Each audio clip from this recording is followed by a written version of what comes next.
ఈ సమయంలో యేసు ప్రభుని గురించి మీకు చెప్పడానికి మేము వచ్చాం. ఒక మంచి మాట చెప్తున్నాం, వినండి. ఎన్నో మాటలు మీరు వింటున్నారు, కాదంటలేదు. ఒకసారి మా మాట కూడా వినండి. ఎన్నో వార్తలు వింటారు, కాదంటలేదు. ఒకసారి మా వార్త వినండి. అన్ని మాటల్లో మా మాట ఎలా ఉంటుందో చూడండి. అదేంటో తెలుసా? యేసు ప్రభుని గురించిన వార్త. ఒక ఊర్లో పెద్ద ధనవంతుడు ఉన్నాడు, చాలా పెద్ద ధనవంతుడు, ఇన్కమ్ ట్యాక్స్ ఆఫీసర్. డబ్బులు వసూలు చేసేవాడు, గవర్నమెంట్ తరపున ట్యాక్స్ వసూలు చేసేవాడు, మంచి డబ్బున్న ఆఫీసర్. కానీ రూపాయి వసూలు చేయమంటే 4 రూపాయలు వసూలు చేస్తాడు వాడు. అంత దొంగ, అంత డబ్బు దాహం కలిగి ప్రజలు పీడిస్తున్న భయంకరమైన పాపాత్ముడు. ఆ ఊర్లో అందరూ ఆయన అంటారు, వీడు గొప్ప పాపాత్ముడండి, వీడు గొప్ప మోసగాడండి, ప్రజలు పీడించి తింటున్నాడండి. 10 రూపాయలు వసూలు చేయమంటే 50 రూపాయలు వసూలు చేస్తే దౌర్భాగ్యుడండి అని అందరూ అంటున్నారు. అందరూ ఆయన అసహించుకుంటున్నారు, అందరూ అతన్ని ఇష్టపడతలేదు. ఎందుకు? ఈ డబ్బులు పీడిస్తున్నాడు, ధనవంతుడే, ఉద్యోగం ఉంది, డబ్బు బాగా సంపాదించాడు, భయంకరంగా తిరుగుతున్నాడు. ఒకరోజు యేసు ప్రభు వారు ఇలాగే ఆ ఊరు వచ్చాడు. యేసు ప్రభు గురించి విన్నాడు, చాలా అద్భుతాలు జరుగుతున్నాయని, దెయ్యాలు వెళ్ళిపోతున్నాయని, రోగాలు బాగుపడుతున్నాయని, కార్యాలు బాగా జరుగుతున్నాయని. అసలు యేసు గురించి పేరు పోగిపోయింది ఆ రోజుల్లో. ఆయన కూడా యేసు గురించి ఇంత పేరు పోగిపోతుంది. అసలు ఎవడు యేసు? ఎవడైనా నాకంటే గొప్పవాడా, నాకంటే డబ్బు ఉన్నవాడా, నాకంటే పేరు ఉన్నవాడా, నాకంటే ఆస్తి ఉన్నవాడా, ఎవడు యేసు అని ఒకసారి ఏదో చూద్దాం అనుకుని చూడటానికి వెళ్ళాడు వీధిలో. ఆయన చుట్టూ జనాలే ఉన్నారు, ఒక్కడు కూడా ఆయన్ని కనబడకుండా చేసేసారు. ఆయన పొట్టు వాడేటి వల్ల కనబడలా. అందువలన ఆయన ఏం చేశాడంటే, తోవ పక్కన చెట్టు ఉంటే చెట్టు ఎక్కి కూర్చున్నాడు. ఈ తోవ కూడా వస్తాడు, ఈ చెట్టు మీద నేనుంటే ఆయన చూడొచ్చు అని. గ్రామస్తులారా, వింటున్నారా?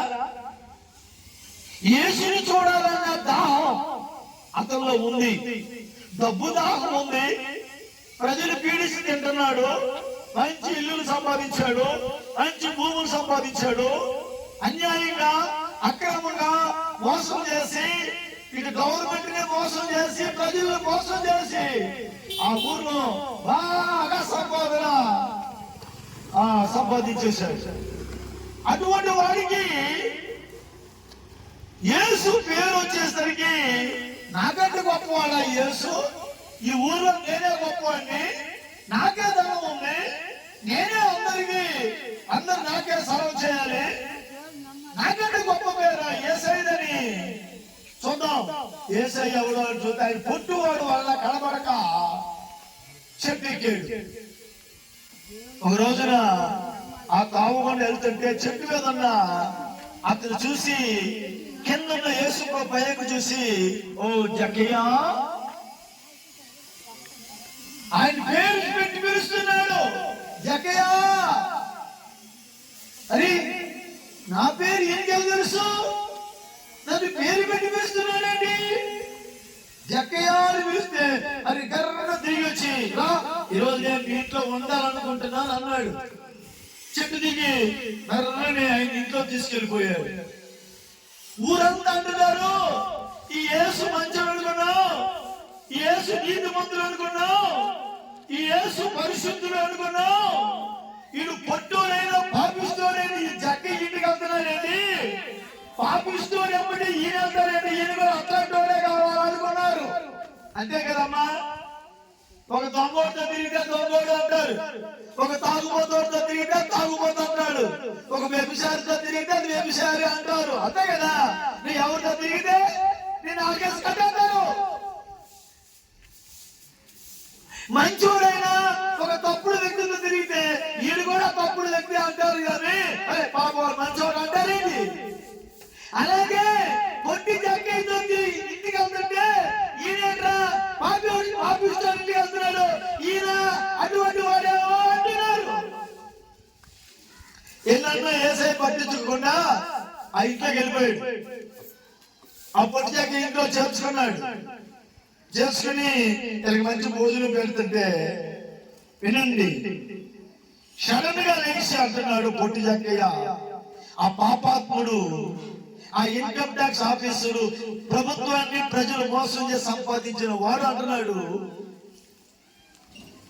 నా ఆస్తి అంతా 2 భాగాలు చేస్తా, సగం పేదలకు ఇస్తా, సగం నేను ఎవరి దగ్గర అన్యాయంగా తీసుకున్నానో వాడికి తిరిగి మళ్ళీ 400 ఇస్తా అంటున్నాడు.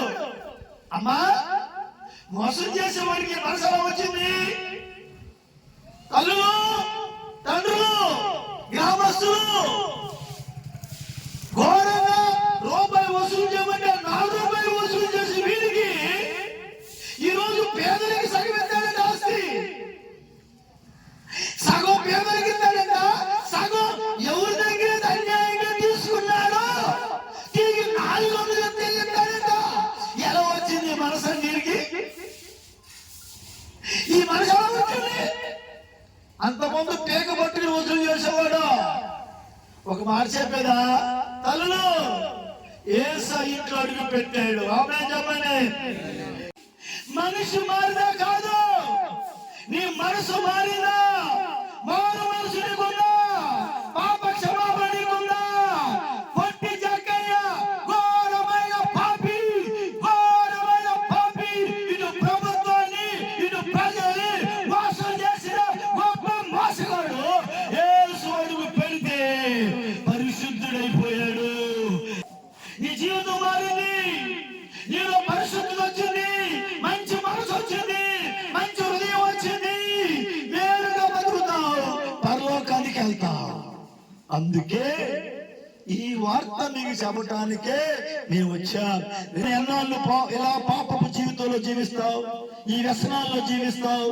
ప్రభు నిన్ను పిలుస్తున్నాడు, రా, కాలము సంపూర్ణమై ఉన్నది, దేవుని రాజ్యము సమీపించుచున్నది, మారు మనసు పొంది తిరుగు రా.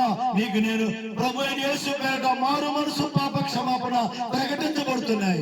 నా దగ్గరికి రండి, నేను ఈ మారు మనసు ఇస్తా, పాప క్షమాపణ ఇస్తా, పరిశుద్ధత ఇస్తా, నాలాగా నిన్ను మార్చుకుని నా రాజ్యాన్ని తీసుకెళ్తా రా అని ప్రభు పిలుస్తున్నాడు. వస్తావా? జక్కీని పిలిచాడు, వచ్చాడు. నిన్ను పిలుస్తున్నాడు, వస్తావా?